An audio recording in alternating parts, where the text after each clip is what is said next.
माजी मंत्री बच्चू कडू यांची जे मेळघाटमध्ये सध्या नौटंकी सुरू आहे, त्या मेळघाटच्या नौटंकीमध्ये त्यांनी म्हटलं की तुम्ही असं समजू नका की माझ्या डोक्यात फक्त गांधीजीच आहे, माझ्या डोक्यात भगतसिंगसुद्धा येऊ शकते. मी त्यांना सांगू इच्छितो, बच्चू भाऊ, तुमच्या डोक्यात कधी भगतसिंग येऊच शकत नाही.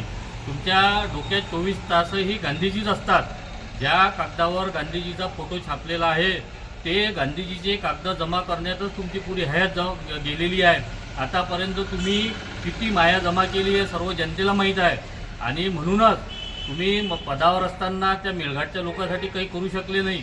शिक्षण मंत्री असताना त्या विद्यार्थ्याच्या शिक्षणासाठी काही करू शकले नाही. तुम्ही 9 खात्याचे राज्यमंत्री असताना मेळघाटच्या लोकांकरिता 20 त्या ठिकाणी पोहोचू शकले नाही. आता ते जर त्यावेळेस केलं असतं तर आता तुम्हाला ही संघर्ष यात्रा काढायची गरज पडली नसती.